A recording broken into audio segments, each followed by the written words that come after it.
Les musées et centres d'art vivent une baisse de la visite des jeunes âgés de 15 à 34 ans dans leurs institutions au Québec. Selon le ministère de la Culture, des Communications et de la Condition féminine, en 2011, moins de 3% des Québécois âgés de 15 à 24 ans visitent les musées régulièrement. Selon moi, un des grands enjeux ces dernières années, c'est au niveau, dès le plus jeune âge, on a moins sensibilisé les jeunes à fréquenter des centres d'art, à fréquenter des milieux culturels, des expositions, à s'intéresser à notre histoire. Donc, cette absence-là au niveau scolaire fait en sorte que, puis c'est depuis plusieurs années, je dirais que c'est présent, fait en sorte que les parents qui ont eu des enfants ne sont pas nécessairement sensibles non plus. Ils n'amèneront pas la fin de semaine leurs enfants voir une exposition comme ça se faisait à l'époque.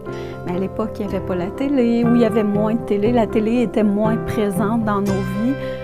Donc, qu'est-ce qu'on faisait la fin de semaine pour se divertir? Bien, c'était de sortir voir des expositions.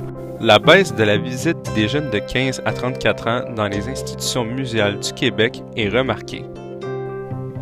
Concernant la baisse d'achalandage, je crois que vraiment l'impact de la culture qui est accessible sur Internet a vraiment eu des effets néfastes parce que les jeunes ne seront pas portés à se déplacer dans des lieux comme des musées, des lieux d'exposition, des centres d'art pour consommer la culture sous toutes ses formes.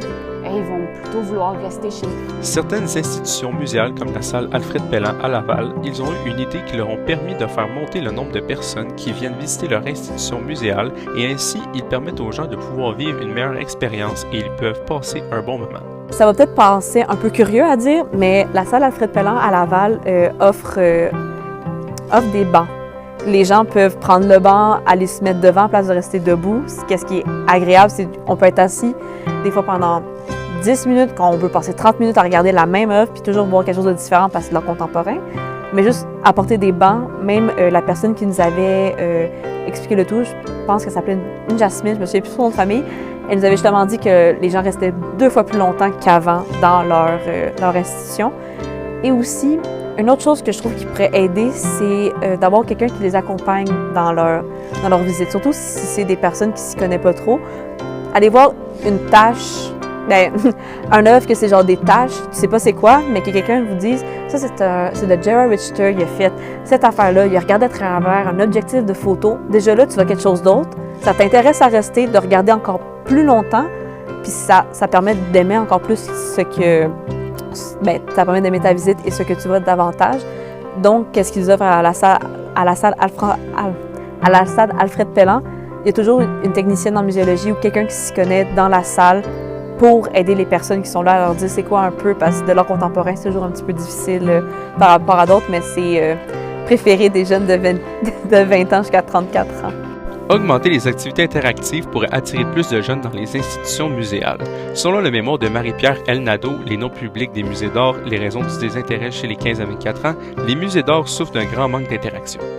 Concernant les solutions possibles, je pense que les musées, les centres d'art et pour nous, les sociétés d'histoire, ça serait d'essayer d'aller rejoindre les jeunes justement au niveau comme peut-être plus technologique.